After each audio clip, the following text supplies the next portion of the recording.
आजको यस भिडियोमा हामी अमेरिकी स्वतन्त्र संग्रहको बारेमा पढ्न गइरहेका छौँ। यो स्वतन्त्रता कहिलेदेखि सुरु भयो त? यो अमेरिकी स्वतन्त्र संग्रह चाहिँ कहिलेदेखि अन्त्य भयो त भन्ने बारेमा हामीले जान्न खोजिरहेका छौँ। यो चाहिँ 1775 अप्रिल 19 देखि 1783 सेप्टेम्बर 3 सम्म भएको थियो। करिब 8 वर्ष लगातार चलेको यो अमेरिकी स्वतन्त्र संग्रह हो। यो चाहिँ हामीले चाहिँ याद गर्नलाई 13 पनि भन्दछ। के हो त 13 भनेको? 83 सेप्टेम्बर 3 हो। 3 सेप्टेम्बर 3 मा रहेको छ। नेतृत्व गर्ने व्यक्ति को थिए त? जर्ज वाशिङटन थिए। किन जर्ज वाशिङटन भयो त? जर्ज उनले चाहिँ के गरेका थिए? उनको नामबाट चाहिँ वाशिङटन सिटी अमेरिकामा निर्माण भएको थियो। हो त्यसैले चाहिँ हामीले चाहिँ याद गर्न सजिलो होला के गर्छ? वाशिङटन सिटीले चाहिँ हामीले के गर्ने? सम्झने। उनी अमेरिकाको प्रथम राष्ट्रपति पनि हुन् क्या। उनी चाहिँ कहिले बने त? अमेरिकाको राष्ट्रपति पहिलेदेखि नेतृत्वदेखि लिएर सबै राम्रो काम गरे। उनले चाहिँ के गरे? नेतृत्व सेतृत्व गर्ने गरे। हो त्यसैले पछि राम्रो मानेर चाहिँ 1783 मा के गरे? उनलाई चाहिँ राष्ट्रपति बनाए। अनि अमेरिकी स्वतन्त्रको घोषणापत्र तयार गर्ने को त? अमेरिकी स्वतन्त्र घोषणापत्र गर्ने चाहिँ थोमस जेफसन रहेका छन्। हो हामीले चाहिँ थोमसलाई चाहिँ कसरी याद गर्ने त? थोमसलाई याद गर्ने एउटा मात्रै तरिका रहेछ। हामीले चाहिँ फिल्ममा थोरलाई सम्झिने, एभान्जलको फिल्ममा थोरलाई सम्झिने। उनले चाहिँ के गरेका रहेछन्? घोषणापत्र तयार गरेका छन्। अनि उनलाई चाहिँ के भनिरहेछ भन्दाखेरि सबैतिर युद्धका नायक पनि भनिरहेछ। हामीले फिल्मका नायक त भन्यौँ। हो फिल्ममा पनि युद्ध चल्छ नि त। हो त्यसको चाहिँ नायक भनेर भन्दो रहेछ। घोषणापत्र जारी कहिले भएको थियो त? घोषणापत्र जारी चाहिँ 1776 जुन 4 मा भएको थियो। हाम्रो चाहिँ 75 देखि यो संग्रह सुरु भएको थियो भन्दाखेरि हाम्रो चाहिँ कति 76 अप्रिल 4 मा चाहिँ घोषणापत्र जारी भएको थियो। थोमस पेनको प्रसिद्ध पुस्तक कुन हो? थोमस पेनले कुन लेख्छ? कमन सेन्स छैन तेरो? कमन सेन्स छैन भनेर यस्तो कुरा हुन्छ। अब गोप्य रूपमा क्रान्तिमा सहयोग गर्ने राष्ट्रहरू कुन थिए त? बाहिरदेखि नदेखाए पनि भित्र चाहिँ के गर्छन्? सबै राष्ट्रहरूले चाहिँ सहयोग देखाउने गर्छन्। हो स्पेन र को थियो? फ्रान्सतिर। एसा भनेर पनि चिन्छ हामीले स्पेन फ्रान्स। अनि अर्को रहेको छ स्पेन र फ्रान्सले यो सहयोग गरिसकेको थियो। अर्को मर्केन्टाइन नीति चाहिँ कसले ल्याएको थियो? मर्केन्टाइन नीति मार्क्स देशको हितलाई ध्यानमा राखी व्याख्या गर्ने भन्नेलाई चाहिँ हामीले के भन्छ? मर्केन्टाइन नीति बुझ्दछौँ। अनि अमेरिकी स्वतन्त्रता संग्रहको नारा के थियो त? हो मेन भने चाहिँ नारा सोधिन्छ। अनि नारा सोधिन्छ। यसमा चाहिँ हामीले चाहिँ झुकिनु हुँदैन। हामी अगाडि पनि पढाएको थियौँ कुनमा रुसमा हैन यो रुसमा पढेका थियौँ। के पढेका थियौँ? स्वतन्त्रता, समानता, स्वतन्त्रता र सुखको खोज भनेर चाहिँ हामीले यसमा चाहिँ याद गर्न सक्छौँ। समानता, स्वतन्त्रता र खुशीको खोज भनेर चाहिँ हामीले याद गर्ने है त। अनि अमेरिकी युद्धको नारा के थियो त? अमेरिकी युद्धको नारा चाहिँ मृत्यु देऊ वा स्वतन्त्रता देऊ भनिरहेको थियो। के थियो? मृत्यु देऊ वा स्वतन्त्रता देऊ भन्ने रहेको थियो। भर्साइल सन्धि र पेरिस सन्धि पश्चात अमेरिकी स्वतन्त्र संग्रह भएको। पहिला चाहिँ के भएको थियो? यो भर्साइल र पेरिस सन्धि पनि पहिला भइसकेको थियो। अनि बोस्टन खुनी हत्याकाण्ड भनेर कहिले चिनिन्छ त?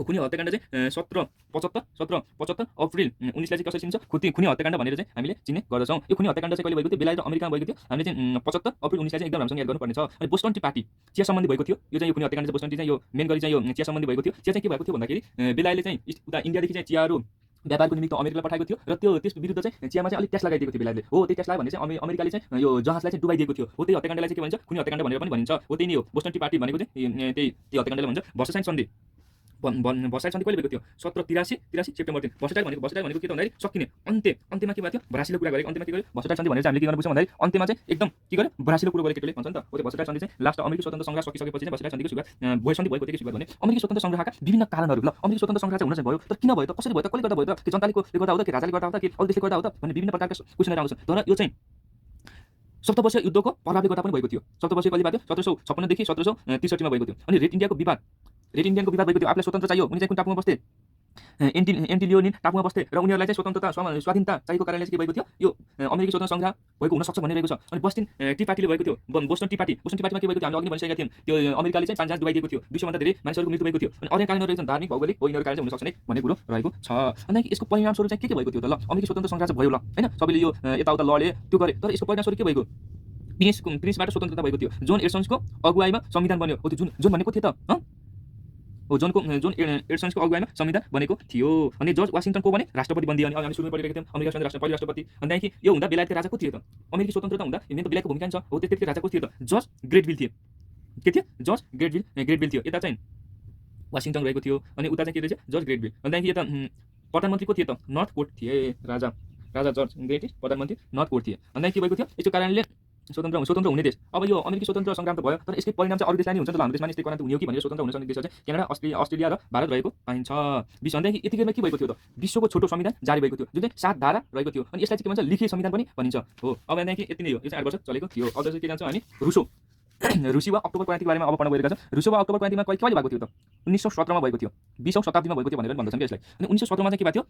रोमानोवा वंशको निरङ्कुश शासनको नेतृत्व रोमानोवाको के भएको थियो? यो चाहिँ कसरी भयो त भनेर हामी सबैभन्दा पहिले जान्न खोजिरहेका थियौँ। अनि 1917 मा रोमानोवा वंशको निरङ्कुश राजतन्त्रको नेतृत्व भएको थियो। अनि त्यति निकोलस द्वितीय सत्ता छोड्न जनताले गरेको सङ्घर्ष। रुसीमा के भएको थियो त भन्दाखेरि रुसीमा चाहिँ निकोलस भन्ने थियो क्या। हो निकोलस द्वितीय चाहिँ के भएको थियो? द्वितीय चाहिँ अलि निरङ्कुश थिए। अनि उनलाई चाहिँ जनताले सत्ता छोड्नलाई गरेको के भन्छ? क्रान्ति भनेर पनि भन्दछ यसलाई। निकोलस द्वितीयले चुनावमा जनतालाई धेरै आश्वासन दिएका थिए। अनि सबैले पढ्न पाउँछन्, अनि संगठन खोल्न पाउँछन्, अधिकारका कुराहरू सबै जनताले पाउँछन् भनेर भनेका थिए। तर पछि उनले त्यस्ता कुराहरू बाचा पुरा गर्न नसकेर निरङ्कुशता भएपछि के भएको थियो? 1917 मा मेन्सेभिक दलले गरेको क्रान्तिलाई के भन्छ? रुसो क्रान्ति भनिन्छ। मेन स्टे दलले गरेको। भन्दाखेरि भेनर भनेको के हो त हो यतिकै चाहिँ हामीले चाहिँ थाहा पाउनु भने धेरै कुरा रहेको छ यो चाहिँ ओडा रहेको छ भेनर भनेको के हो डुमा भनेको के हो चेका भनेको के हो जार र जरिना भनेको के हो यस्ता कुराहरू चाहिँ हामीले थाहा पाउनु पर्ने रहेछ अब भेनेर भनेको के भन्दाखेरि रुसी सभ्यवादी अवस्थामा जमिनदार वर्गको सुरक्षाको लागि दिने जमिनलाई के भन्दो रहेछ भेनेर भेनेरलाई के भन्छ जुन जमिनदार खाना लाउने राम्रो जमिन भएको मान्छेलाई चाहिँ सुरक्षाको लागि फेरि जमिन दिनेलाई के भन्छ भेनेर भनेर भन्छ डुमा डुमा भनेको के त डुमहरू भन्न सक्छौँ हामी जनताले राजा विरुद्ध खोलेको संस्थाको नामलाई के भन्छ डुम यो सबै यस्तो कामहरू चाहिँ डुमले गर्ने गर्दछ भनेर हामीले याद गर्न सक्छौँ चेका चेका चेका भनेको चाहिँ के भन्छ क्रान्ति दबाउन खोलेको प्रहरी सङ्घम यो चाहिँ राजाले गरेको थियो चेका एउटा चेका खोलेको थियो क्या ल अब साथीहरू भएन यो भयो भने चाहिँ हामीलाई एकदम घाटा पर्ने हुन्छ त्यसैले चाहिँ जाऊ तिमीहरू एउटा फौज खोल र तिमी उनीहरूलाई चाहिँ पचाउनु खोज दबाउनु खोज जति मान्छे आउँछ त्यसलाई मार्नु बरु भनेर चाहिँ उनले चाहिँ चेका प्रहरी सङ्गठन खोलेका थिए जार र जरिना चाहिँ के भन्छ भन्दाखेरि रुसमा चाहिँ